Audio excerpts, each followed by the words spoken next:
Kikuyu gospel industry is in shock as Sammy Irungu is exposed again. What is happening to gospel artists?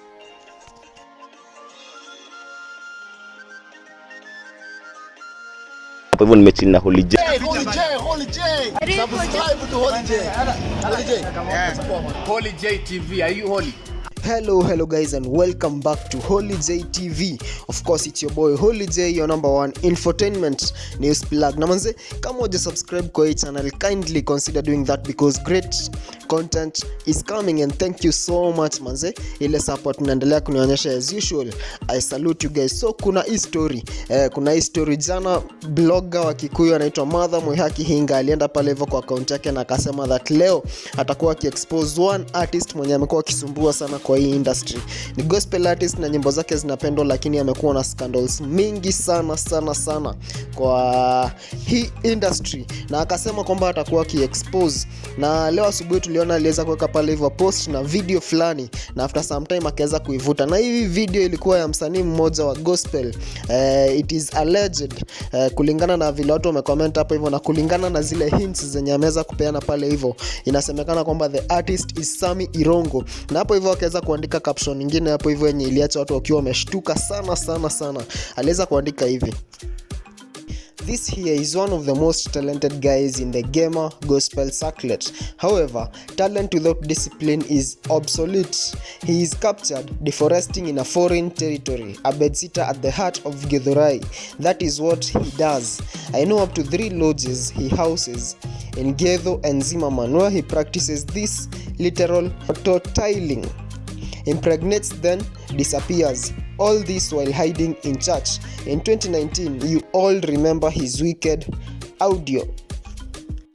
Now in 2019 kuna audio ililek pale hivyo ya msanii wa gospel alikuwa anaongelesha client vibaya sana. Alikuwa ameinvitiwa event na already alikuwa shalipwa, but then hakuturn up kwa hiyo event, na after kuulizwa aliongea vibaya sana na ikakuwa story bigi sana, and that artist is Sammy Irungu. Na this hint ndio imefanya watu wengi wakajua that this artist mwenye amekuwa exposed hapa hivi ni Sammy Irungu. Na this is not the first time Sammy Irungu anakuwa exposed for all the bad reasons. Amekuwa exposed for impregnating several women na akawa abandon temenye washapata wakidi, na amekuwa pia exposed for drunkardness na stories mingi sana pale hivyo, na dio time venye aliongelesha clients vibaya. So Sammy Irungu amekuwa na scandals mingi sana kwa hii industry.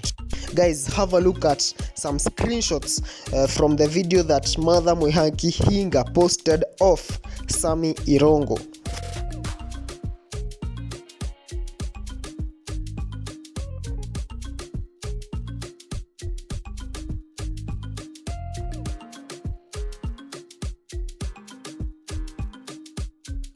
Watu wangu, what do you think about this story ya Sammy Irungu? Kumbuka it's not the first time you're doing a story about Sammy Irungu akiwa ameexposiwa kwa kufanya kitu mbaya ama any other gospel artist. Na swali yenye watu wengi wanauliza pale hivyo mtandaoni is what is happening to the gospel industry, kwa sababu watu woni wasanii wa secular wakiexposiwa for this bad reasons, but wasanii wa gospel ndio tunaona sana wako kwa hizi story. Guys, comment down there, tell us what you think about this story.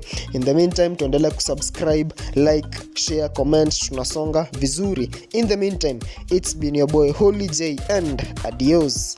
I'm gonna see you guys in the next video.